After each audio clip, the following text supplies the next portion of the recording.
അല്ല, ഏത് അന്വേഷണം വന്നാലും അവരുടെ കരങ്ങൾ ശുദ്ധമാണെങ്കിൽ അത് അങ്ങനെ ഇരിക്കട്ടെ. അന്വേഷിക്കുമ്പോഴല്ലേ നമുക്കറിയാൻ കഴിയും. ഞാൻ അങ്ങനെ അല്ലെന്ന് വിശ്വസിക്കുന്ന ഒരാളാണ്.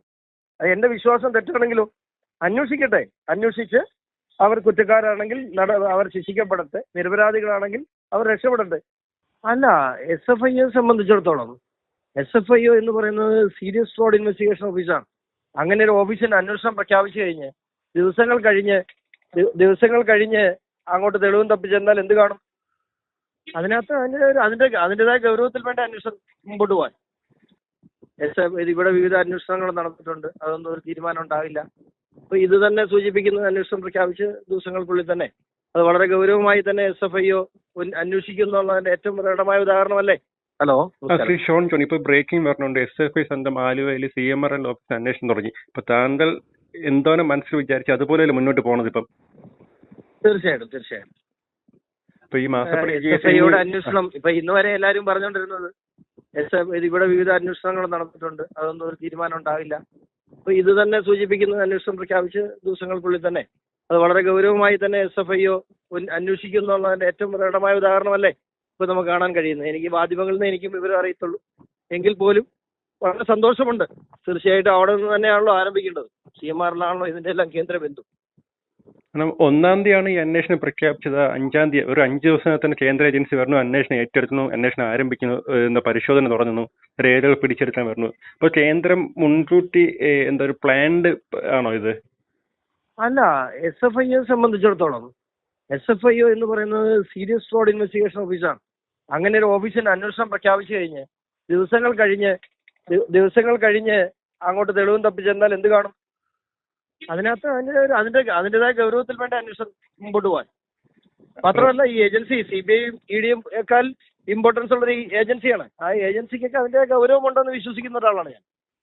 ഇവിടെ പിന്നെ എന്ത് പറഞ്ഞാലും അവിടെ എല്ലാം പറയല്ലോ. ഇത്രയും ദിവസം അഡ്ജസ്റ്റ്മെന്റ് ആണെന്ന് പറഞ്ഞു, അന്വേഷണം ആരംഭിച്ചപ്പോൾ പറഞ്ഞു ഇത് മനഃപൂർവ്വമാണെന്ന് പറയും. ഇതിപ്പോ എന്താണ് ഇതിന്റെ യഥാർത്ഥത്തിൽ പറയേണ്ടത്?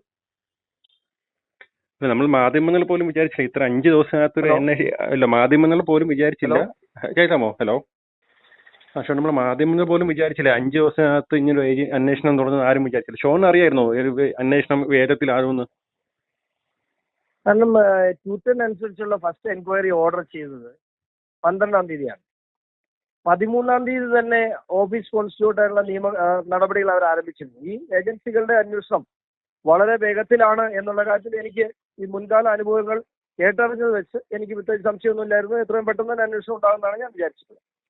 അല്ല, ഇപ്പൊ ഇവര് പറഞ്ഞ 8 മാസത്തിനകത്ത് റിപ്പോർട്ട് കൊടുക്കണമെന്ന് പറയും. ഇപ്പൊ 5 ദിവസത്തെ അന്വേഷണം തുടങ്ങിയല്ലോ, 8 മാസം വേണോ അന്വേഷണ റിപ്പോർട്ട് കൊടുക്കാൻ? അതൊന്നും എന്റെ പരിധിയിൽ വരുന്നോ അല്ലെങ്കിൽ ഞാൻ തീരുമാനിക്കേണ്ട കാര്യങ്ങളല്ലല്ലോ. അതൊക്കെ ഒരു അന്വേഷണ സംഘം, അതും ഇന്ത്യയിലെ തന്നെ ഏറ്റവും ഉന്നതമായ ഒരു അന്വേഷണ സംഘം അന്വേഷിക്കുന്ന കാര്യത്തിൽ ഗവൺമെന്റ് പ്രൊസീജിയേഴ്സ് ഉണ്ട്, അവർക്ക് അവരുടേതായ പ്രൊസീജിയേഴ്സ് ഉണ്ട്. 8 മാസത്തിനുള്ളിൽ എന്ന് പറഞ്ഞാൽ അവർ എപ്പോൾ റിപ്പോർട്ട് കൊടുക്കുന്നു? ഇതൊന്നും ഒരു പരാതിക്കാരൻ എന്ന നിലയിൽ എന്റെ പരിധിയിൽ നിൽക്കുന്ന കാര്യങ്ങളല്ലല്ലോ. അല്ല, ഏത് അന്വേഷണം വന്നാലും മുഖ്യമന്ത്രി മാത്രമല്ല, വീണ വിജയൻ സേഫ് ആണെന്നാണ് CPM പാർട്ടി സെക്രട്ടറിയും നമ്മളെ അവരുടെ വശം. അല്ല, ഏത് അന്വേഷണം വന്നാലും അവരുടെ കരങ്ങൾ ശുദ്ധമാണെങ്കിൽ അത് അങ്ങനെ ഇരിക്കട്ടെ. അന്വേഷിക്കുമ്പോഴല്ലേ നമുക്കറിയാൻ കഴിയും. ഞാൻ അങ്ങനെ അല്ലെന്ന് വിശ്വസിക്കുന്ന ഒരാളാണ്. അത് എന്റെ വിശ്വാസം തെറ്റാണെങ്കിലോ, അന്വേഷിക്കട്ടെ. അന്വേഷിച്ച് അവർ കുറ്റക്കാരാണെങ്കിൽ അവർ ശിക്ഷിക്കപ്പെടട്ടെ, നിരപരാധികളാണെങ്കിൽ അവർ രക്ഷപ്പെടട്ടെ. അല്ല, ഞാൻ വീണ്ടും ഒരു കാര്യം ചോദിച്ചാണ്, ഈ അന്വേഷണം വന്നാൽ മുഖ്യമന്ത്രിക്കെതിരെ അന്വേഷണം പോകുമോ, അതോ മാത്രം വീണ വിജയന്റെ അടുത്ത് മാത്രമേ അന്വേഷണം നിൽക്കുകയുള്ളൂ? വീണ വിജയന്റെ അടുത്ത് മാത്രം അന്വേഷണം നിൽക്കുമെങ്കിൽ ഈ 135 കോടി രൂപയുടെ അഴിമതിപ്പണം എവിടെ പോയി? ആ പണം ആരൊക്കെ കൈപ്പറ്റിയെന്ന് അറിയണ്ടേ? അതിനാണല്ലോ SFI വേണമെന്ന് നമ്മൾ ആവശ്യപ്പെട്ടത്. നന്ദി ശ്രീ ഷോൺ ജോർജ്. ഓക്കെ.